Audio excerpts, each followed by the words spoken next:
Okay, welcome back. So continuing with the motor here, the bottom end is a stock bottom end stock crank with a XR100 transmission. The reason for the XR100 transmission is going off of our friends from the East Coast that swear by it. They believe the gear ratio is just superior than the XR100 for kart track racing. So we're running that. I've had numerous racers tell me this is actually better than spending the money to get the Takagawa 6-speed transmission. So this is my first time running this. I've usually just run the stock XR100 transmission. So I'll probably post a video if it's amazingly better, just to be another person that swears by it. Below the motor, we're going to be running the Bbr Cradle. This actually does help a lot with the flex of the bike, because obviously it's a very small kid's bike with 200-pound guys on it. You will feel some chassis flex. So when you put the cradle on here and connect the front motor mount and down spar to the back of the chassis right near the swing arm pivot, it's a noticeable difference. It's actually a nice stiff bike. So good to have. Keeping in mind, this is for endurance racing. This is not for setting lap records. We are running things like stock steel foot pegs, stock brake levers. As I mentioned before, I'm only running a 115 kit versus something like a 124 or even potentially a 140. Reason for that, when you're running a stock crank, I'm trying to get this motor to last the entire race. The guys with potentially more money or maybe less sense than me, they might run really hopped up motors, and around midnight or 2 a.m. you'll probably see them replacing that motor with a stock loaner, or maybe a second build that they paid for. They'll be doing a motor swap middle of the night. Back in 2012, when we ran our first hopped up XR, I had a clipping point top end, which is almost a copy of a Kitako top end. Now, miraculously, that whole motor survived. We ended up running the whole race. We got really lucky and we ended up winning.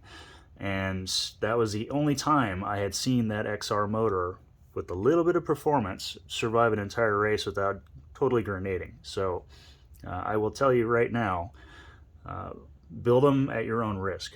If you want to go big horsepower, that's your choice. But if you're going to run something like a 24, there's probably a really strong chance that you're going to have issues with the bottom end. You're going to have issues with the rod bearings or the crank. Something's going to let go about 12 to 14 hours into the race. So one of the things that were done on this motor this year is, thanks to recommendations from, again, someone like Scott Gordon, reinforcing the engine case, reinforcing the connections for the crank so that the crank is less likely to vibrate or potentially walk. So there's a little bit of reinforcing in here to try to help the motor survive the 24. But this is a very mild tune. I am not looking to be as fast as a 150R. We are just hoping that this thing will consistently lap and we'll be able to keep it off the dirt, and in that case we'll still make it across the finish line, which would be great. Continuing on the back here, we're running things like stock brackets for the clutch. I want to make sure that I use stuff that doesn't flex. The Takagawa bracket that came with some of these parts, actually the second I bolted it on here and I tried to use the clutch, it was flexing, so real negative. This is one of those things where OEM really is the best. So any chance you get, use OEM parts unless you absolutely need to use aftermarket. A lot of guys like to take the Kickstarter assembly out of their motor. They feel it's better power, etc. I will tell you, if it's 2 a.m. and you're dead tired and you have a low side and you're out in the dirt and you got to get the bike back to your pit to see what broke, you're really going to be thankful you got that Kickstarter. So whether it's faster or not, I don't really care. I keep the Kickstarter on my bike because I'm lazy and I'm not going to sit there and try to sprint to bump start my bike when I'm exhausted. So this is something that I'm not saying I recommend. The guys are probably right. Maybe it is a better thing to not have the running gear and the Kickstarter, but I'll probably never take it out. Stock rear brake assembly. I like to use the rear brake. Not everybody does, but we have noticed issues with heat soak on drum brakes. So old school cafe racer stuff. We got some holes in here to get the brake dust out. Got them at the bottom here too. Drum still works perfectly good with these little holes in here. The dust falls out, plenty of air gets in there, and I don't get any brake fade. Got your wheels back here. These are just welded on. You can run these tighter if you like. Make sure that when you put these on, you don't accidentally block your axle, and then make sure you've got plenty of room to pop them off, or if they get damaged, make sure you're not using something super skinny back here so that it bends and almost snaps, because then you won't be able to remount a new skate wheel. So make sure you take that in consideration. You saw the megaphone exhaust here. That's just mounted to the linkage. Another thing you may see right now, which I'll swing around, is this, which is more of a necessity than anything. This might look a little strange. It's a 2005 ZX10 rear shock. This was only put on because I needed a better shock at the time, and this was just laying around the garage. I'm convinced just about anybody that has a very strange suspension setup or mod on their bike, they might give you some elaborate or exotic story as to why it's the best ever. More than likely it's probably a piece of another bike they just had sitting in the garage. And that's really what we got here. Mounted a new bracket up top, heavy duty. I just had this shock serviced, and believe it or not, it actually fits right into the stock linkage. So fits in there, no problem. The weight of the stock spring is heavy enough to where this, when the tension's wound down, it works really good. So this bike actually handles really well for how small it is and how funky it's set up. This side of the motor, I'm running a magnesium cover. Now the reason I'm running this, partly for jewelry, the other part is these covers are real durable, so it's nice, and it's protecting a lightened ignition rotor that I've got on the inside there. Gas tank is stock. Petcock is stock OEM. Highly recommend OEM for the petcock. You don't want to have a cheap aftermarket part begin leaking in the middle of the race.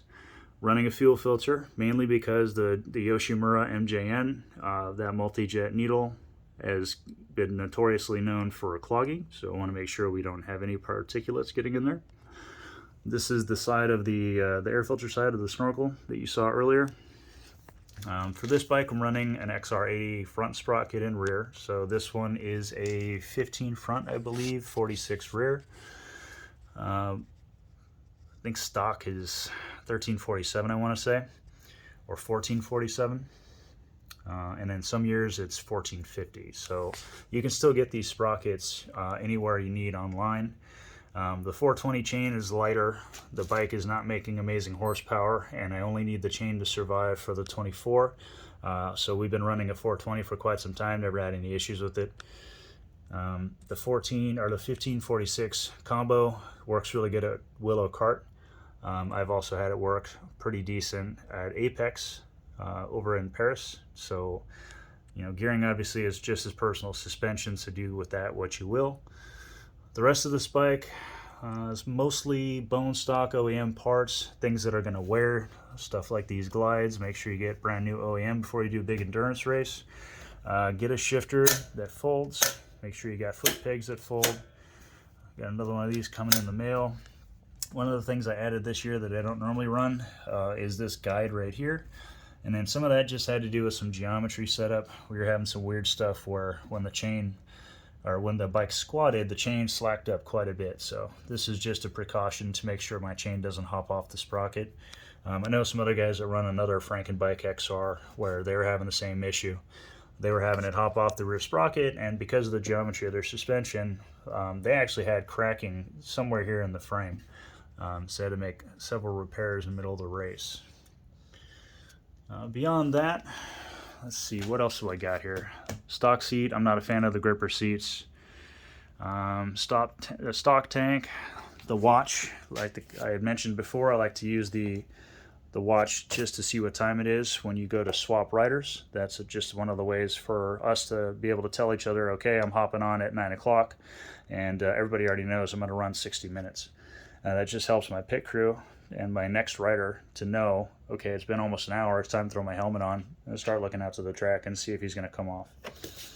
Bark guards, crash, protect the levers, stop, ignition stop, mandatory for these bikes for the tech, and we just go OEM for this. Again, you might be able to do aftermarket, but I really need that thing to stop if I push the button, so I typically just run OEM parts.